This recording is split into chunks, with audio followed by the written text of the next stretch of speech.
আৰু এটা কথা এই গালি দিছে দেই, এইটো অলপ আঁতৰিছেগৈ বাৰু এতিয়া, তথাপি কোনোবাই কৈছে যে এই মাত্ৰ লুৰিণদাৰ বিয়া কেতিয়া হ'ব। এই ভাইটি নিজৰ মগজুটো খটুৱাই লৈ কথা ক'বা, এই মাথাটো খটুৱাই ল'বা। মানুহ আৰু জীৱ জন্তুৰ মাজৰ ডিফাৰেঞ্চটো হ'ল এই বিবেচনা শক্তিটো। চোৱা, ঘোঁৰা এটা যিমান ধুনীয়া হ'লেও আগফালে থকা ঘাঁহনিখনৰ পৰা ঘাঁহ খোৱাৰ বাহিৰে সি ভাত বনাই খাব নোৱাৰে, দানা বনাই খাব নোৱাৰে। মানুহ এটা বা মানুহ এজনী যিমানে দেখিবলৈ বেয়া হ'লেও কি কৰিব পাৰে, সৃষ্টি কৰি ল'ব পাৰে। ধান বনাই ল'ব পাৰে, ধানৰ পৰা চাউল বনাই ল'ব পাৰে, চাউলৰ পৰা ভাত বনাব পাৰে, ভাতৰ লগত দাইল বনাব পাৰে, দাইলত নিমখ দি ল'ব জানে। বেলেগে পাৰে নেকি? মানুহ আৰু জীৱ জন্তুৰ মাজত পাৰ্থক্য আছে ভাইটি, যোনে এইবিলাক কথা লিখিছা। আমি বিৰোধী পক্ষৰ মানুহবিলাক যেতিয়া মিটিং হোৱাৰ আগতে ফটো ছেশ্যন এটা হয়নে নাই,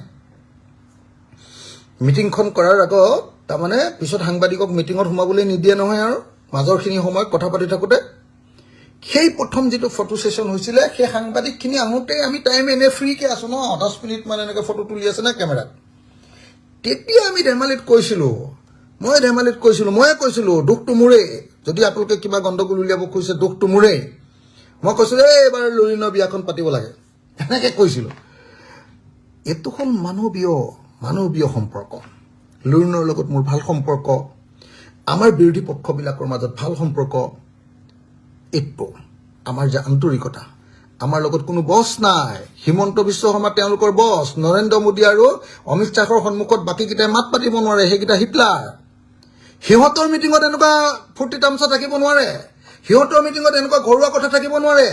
আমি চববিলাক বন্ধু ভাইহঁত, চববিলাক আমি বন্ধু।